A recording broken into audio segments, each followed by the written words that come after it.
और कुछ common sense basis पे। Most of the steam turbo alternator are bound for, देखिए टर्बो अल्टरनेटर जो होते हैं, जो सिंक्रोनस जनरेटर में क्या होता है, टर्बो अल्टरनेटर कैटेगरी होती है, उसका जो होता है आरपीएम वो 3000 आरपीएम होता है ना, 3000 आरपीएम पे चलते हैं।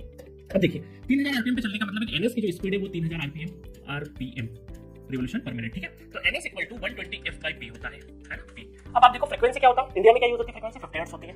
तो फ्रीक्वेंसी अगर 50 हर्ट्ज रखूंगा तो मैं नंबर ऑफ पोल क्या रखूं कि 3000 आरपीएम मिले मुझे, तो आपको आंसर पता लगेगा कि नंबर ऑफ पोल आप 2 रखेंगे तब आपको क्या मिलेगा, 3000 आरपीएम मिलेगा। तो आपको जब भी कोई पूछे कि भाई स्टीम पावर प्लांट या थर्मल पावर स्टेशन में जो अल्टरनेटर होता है कितने पोल का होता है, तो आप बोलेंगे 2 पोल का होता है, तभी हमें 3000 आरपीएम मिलेगा, ठीक है। तो A is the correct answer, A is the correct answer. Next question है, the largest size of steam turbine installed in India is, steam turbine का मतलब कितने प्रेशर का, मतलब ये देखिए जो वोल्टेज है मेगावाट किलोवाट, ये तो आपका इलेक्ट्रिकल यूनिट है ना, ये क्या है, इलेक्ट्रिकल यूनिट है। तो इलेक्ट्रिकल इक्विवेलेंट की तर्ज पे ही आपको कॉमन सेंस बेसिस पे देना है। देखिए आप जब प्लांट में जाएंगे कि भाई 250 मेगावाट का प्लांट है, 500 मेगावाट का प्लांट है ना, तो हाईएस्ट जो कैपेसिटी होती है किसी भी स्टीम टरबाइन की, इंस्टॉल्ड जो स्टीम टरबाइन हो 500 मेगावाट है, सी इज द करेक्ट आंसर। अब आपका क्वेश्चन होगा सर हमने तो 2000 मेगावाट का भी पावर प्लांट देखा है, तो आप जब उस प्लांट के अंदर जाएंगे ना, 2000 मेगावाट के जो पावर प्लांट के अंदर जब जाएंगे तो आपको पता चलेगा कि वहां पर 500 मेगावाट की 4 यूनिट है अलग अलग, 500 मेगावाट इधर है, 500 मेगावाट, 500 मेगावाट, 500 मेगावाट। एक पूरा 2000 मेगावाट का प्लांट नहीं होता है, 2000 मेगावाट जो है, जो रेटिंग है वो ओवरऑल प्लांट की कैपेसिटी शो करता है। उस प्लांट के अंदर छोटे छोटे 500 मेगावाट क्या होते हैं, सब प्लांट्स होते हैं, है ना। या छोटा 500 मेगावाट का पावर प्लांट होगा तो उसमें हो सकता है 250 की 2 यूनिट हो, 250 मेगावाट की 2 यूनिट हो,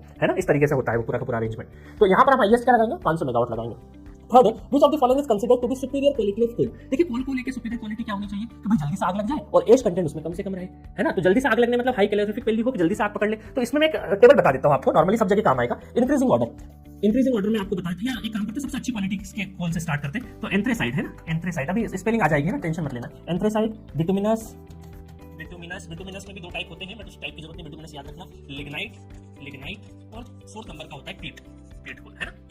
तो इस तरीके से सबसे अच्छा ये हाई कैलोरीफिक वैल्यू, इस तरीके सबसे अच्छी इसकी, उसके बाद इसकी, उसके बाद इसकी, उसके बाद इसकी। अच्छा कोल मतलब एज कंटेंट कम से कम हो। तो अगर कोई आपसे पूछे कि एज कंटेंट सबसे ज्यादा किसमें होगा, तो जिसमें कम आग लगेगी, मतलब उसमें ज्यादा एज, तो हम ये बोलेंगे पीट टाइप का। तो ये हाई कैलोरीफिक वैल्यू सबसे अच्छी एंथ्रेसाइड की, फिर बिटुमिनस की, फिर लिग्नाइट की, फिर पीट। तो अभी सुपीरियर क्वालिटी कौन होता है, एंथ्रेसाइड होता है। बट सर एंथ्रेसाइड तो हमारा ऑप्शन में अवेलेबल नहीं है, तो दूसरे नंबर का कौन सा है, बिटुमिनस। तो हम क्या टिक करेंगे, बिटुमिनस टिक करेंगे। तो A is the correct answer, है ना, consider to be superior quality of coal.